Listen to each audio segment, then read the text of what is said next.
కుసుమహర కుసుమహర కుసుమహర. మన కుసుమహర ప్రభుని దయతో ఉపదేశామృతము చివరి భాగమునకు చేరుకున్నది. ఇందులో రాధాకృష్ణ తత్వంలోని మన హరప్రభుని మాటలను విందాము. ఈ రాధాకృష్ణ తత్వం గురించి తెలుసుకుందాము. కుసుమహర. శ్రీకృష్ణ దర్శనం చేసుకుని శ్రీమతి రాధికాదేవి ఇంటికి వచ్చినప్పుడు ఆమె చిలికెత్తులు అడిగారు, అంత తొట్టుబాటుకు కారణమేమిటమ్మా అని. శ్రీమతి ప్రత్యుత్తరమిచ్చింది ఏమంటే, చెలి, నేను చూచినది ఎంత దివ్య సౌందర్యమమ్మా, ఎంత మోహనాకారమమ్మా, ఎంత ఉత్కృష్ట ప్రేమమూర్తమ్మా. అనంతమగు ఈ విశ్వంలో అతనితో పోల్చదగ్గ వస్తువేదీ లేదని నా ఊహ. శ్రీకృష్ణ సౌందర్యము లోకమును మోహపరవశము చేస్తున్నది. శ్రీకృష్ణుని మోహపరవశునిగా చేస్తుంటా మా రాధాదేవి సౌందర్యము. అస్థిపంజరమునకు రక్తమాంసములెట్టివో శ్రీకృష్ణునకు రాధ అట్టిది. లోకమందలి ప్రతి విలాసము మా రాధదే. విశ్వమునంతా నిండి ఉండి శ్రీకృష్ణ గాత్రము నుండి ప్రతిబింబించే సౌందర్యమంతా మా రాధదే. ప్రతివాడు తన సామర్థ్యమును అనుసరించి ఈ సౌందర్యవారాసి ఇచ్చే సుఖములను రుచి చూచును.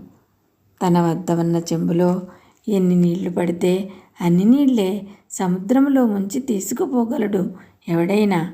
ఆ విధముగానే ఈ సౌందర్యవారాసి ఇచ్చే సుఖములను విషయము కూడాను.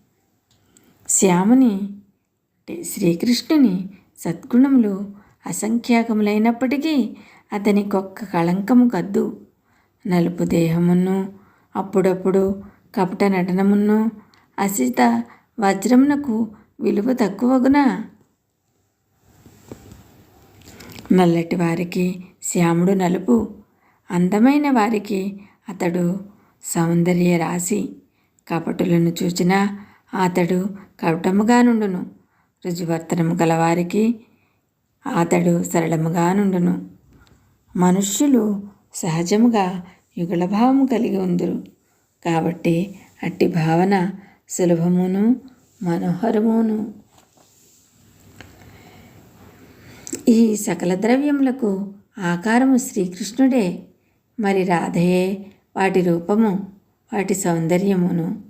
ఎప్పుడెప్పుడు ఎక్కడెక్కడ ప్రభువు శరీరము ధరిస్తాడో ఆ వెంటనే రాధ దానికి అనుగుణమైన సౌందర్యంతో ఆ ఆకృతిని ఆశ్రయించి ఉంటుంది. రాధాకృష్ణ యుగళ మిలనం అంటే ఇదే. ఒకరిని విడిచి మరి ఒకరు ఒక్క త్రుటికాలమేనమా నిలువలేరు. మీ గుణములను గ్రహించగలిగిన, మిమ్మల్ని తెలుసుకొనగలిగిన శక్తి ఎవరికీ లేదు. ఒకవేళ అది ఆ శక్తి ఎవరి వద్దనైనా ఉన్నదంటే కేవలం ఆ శ్రీకృష్ణుని వద్దనే. ప్రకృతి ఎవరి స్వంతమో, ఎవరికి చెందినదో ఆయన ఒక్కడే ఆ గుణములను, శక్తిని గ్రహించగలడు. వాటిని గురించి చెప్పేందుకు కేవలం ఆయనకే కొంతవరకు సామర్థ్యం ఉన్నది. ఈ జగతి కనిపిస్తున్న వాటి అన్నిటికీ మీరే మూలాధారం. మీలో అన్నీ మీలోనే ఉన్నాయి. మీరే కనుక సృజించి పోషిస్తూ ఉండకపోతే వీటిలో ఒక్కటి ఈ ప్రపంచంలో ఉండనే ఉండదు. నిజం చెప్పాలంటే ఈ జగత్తులో ఉన్నదంతా ప్రకృతియే. నిజానికి నేను కూడా ప్రకృతినే. మనకు కనిపిస్తున్నవన్నీ కూడా ప్రకృతికి అతీతమైనవి కానే కావు. అన్నీ ఆ ప్రకృతియే. ఏకైక పురుషుడైన కృష్ణుడు చైతన్యమైన రూపం ధరించి ఈ అనంత ప్రకృతితో నిత్యము మహారాసలీలను సాగిస్తూ ఉంటాడు. ఈ రాసలీల అనాది, అనంతము, నిత్యము. దీని పేరే మహారాస. ఉన్న ఒకే ఒక పురుషుడు లేదా చైతన్యము ఆ శ్రీకృష్ణుడొక్కడే. ఆయన మహాప్రకృతితో ఎప్పుడూ ఏదో రూపంతో క్రీడిస్తూనే ఉంటాడు. ఈ కేలకు విరామం అనేదే ఉండదు. ఈ రాసలీలను గురించి ఆలోచిస్తూ బ్రహ్మ, శివుడు మొదలగు వారందరూ చింతనా సముద్రంలో పడి మునగానాం తేలానాం అయిపోతున్నారు.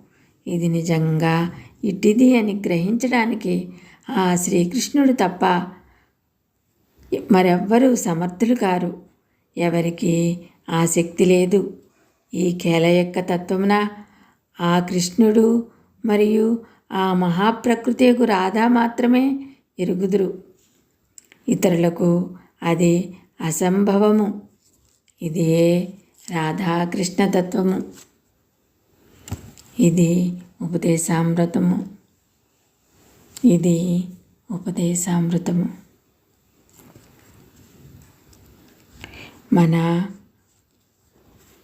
చివరిగా మన కుసుమహర భక్తులందరికీ హృదయపూర్వక ప్రణామములు.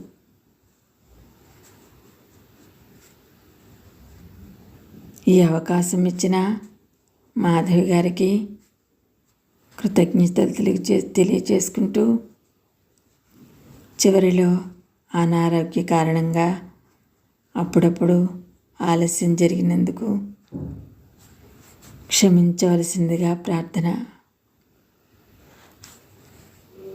ఇంకా మన హరప్రభు ఉపదేశామృతం చదవమని అక్కడక్కడ లెటర్స్లో చెప్పడం మనం చూస్తూ ఉంటాము.